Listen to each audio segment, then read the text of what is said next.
Welcome back, Seekers and Saints, to Fire in the Bones vlog. On September 24th, Pastor Shane started preaching a new series called God of This City. So he started off reading from Jeremiah 28. Now we read in that chapter that the Jews who had been exiled to Babylon were being told by a false prophet named Hananiah, don't get comfortable, don't sit down and settle with these people, you're going to be out of here and back in Jerusalem in no time. And Jeremiah came out and said, nope, these prophets who are telling you that are not from God. You guys, you Jews, you just need to sit here, settle here, pray for the benefit of the city, love the people here, because you're not going anywhere. Some of you are going to die here. And if you go further into Scripture, you'll find out that Jeremiah prophesied that they would be there for, I believe it was about 72 years, and it came out to about that. So we're not going to get into that in detail. I want to take this in a little bit of a different direction with a trend that I've been seeing in the church or amongst some believers. Now, fortunately, it's not a huge trend, but it's picking up a little steam. Here's what I mean. So I knew a young person, I don't want to besmirch names, but I knew a young person that did not come to church. And that's because this person's father was the pastor of their own church. Now, when I say their own church, I don't mean a congregation. I mean family church. And I don't mean family church because they were in an area of the country or the world where there weren't many believers, and this is what it is. I mean they were willingly an insular church where the father, to the best of my understanding, had near total control. In the same way, I remember on a power trip, that's a ministry trip, mission trip, I was told about a group of family that came to live on a property because they felt that the church was too corrupt and it was too of the society and the society was corrupt, so we're going to take our kids and our family and we're going to go separate and be this own little community on this own little farm. And occasionally the kids went to school, but they were forbidden to have a lot of interaction with it. Extra school activities and the like, no way. That could corrupt them. What's more, there's also a trend, not too many people do it, but you see this among some Christians, van life, living out of your van and traveling around. I guess so the kids can't put down stakes in the corrupt world, I don't know. But in all of these cases, what you see is a complete and total separation from the world. Instead of spreading the gospel, they move inwards. It's kind of like, a little bit like the Amish, except the Amish don't move around so much.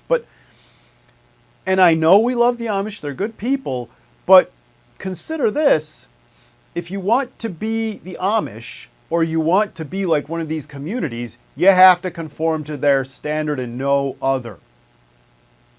Is it any wonder that there's not a ton of people doing that?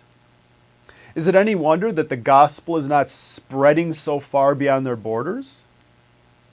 It shouldn't be a shock at all. Two verses to consider why this method, why this is not in line with God's thinking. First is 1 Peter 2:11. And Shane read from this, but I'll read it again for your benefit. Dear friends, I urge you, as foreigners and exiles, to abstain from sinful desires, which wage war against your soul. Live such good lives among the pagans that though they accuse you of doing wrong, they may see your good deeds and glorify God on the day he visits us. Also consider, if that's not good enough for you, the words of Jesus himself, Matthew 28:19. Therefore, go make disciples. So, if you go communal and insular, how are you doing that? How are you doing these commands of Christ by going insular and avoiding the corrupt? And by the way, avoiding the corrupt, how do you intend to do that? Aren't we all sinners? So, and piggybacking off of last sermon, where's the room for koinonia? I mean, koinonia is not just for the church. Koinonia is for the church to give to other people as well. It can be used to spread the gospel. How are you doing that if you're going inward? I don't want to be corrupted, so I'm going to separate. In fact, I don't mean to alarm, but this kind of attitude is a little cultish. Bear with me. Robert J. Lifton identified 8 characteristics of cults, and 2 of them fit this. One is melio control. It's the idea of someone controls the flow of information and how much contact you're allowed to have with the world. And it creates a very us versus them mentality. Next is a demand for purity. The idea that you have to fulfill a certain standard to be part of this community. And a lot of times, that purity is not necessarily based on the Bible. It might be. It also might be horrendously abused. And that often happens. In fact, I know this because it happened to me.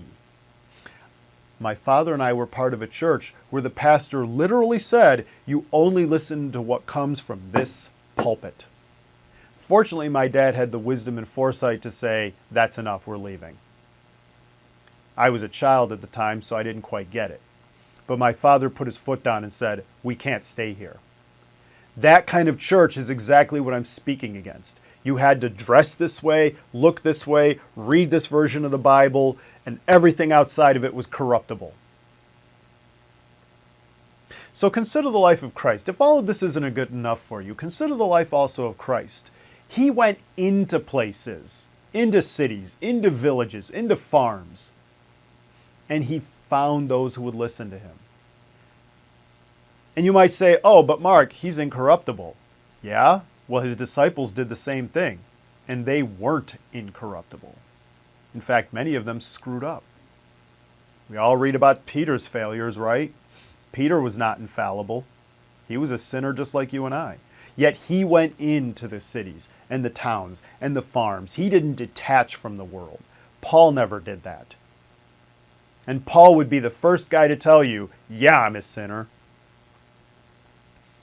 So how are you fulfilling the law of Christ and loving others and carrying out koinonia by separating and going communal? I mean, sure, especially leaving a church, how are you carrying that out? We're supposed to work together, build one another up. Last week I said Galatians 6:2, carry each other's burdens. How are you doing that if you're not with each other? Consider, too, that yes, there are churches that are corrupt. I understand. But you leave that individual church, not the greater body ecclesia. It's one thing to say, I'm not going to go there anymore. Okay, that makes sense. But to say, I'm going to separate entirely, what says you're not going to become corrupt? Who's keeping you in check? If anything, let me provide you with one more example as to why this communal aspect, this insular aspect, is not godly. Imagine if you were on the Titanic, knowing that the iceberg was there and that it was going to hit. But looking around and saying, these people are all corrupt. They're not worth my time. They're not going to listen to me. So instead, what I'm going to do is I'm going to take my handful of people, say 20, who agree with me. We're going to grab 2 lifeboats, burn the rest, and get away.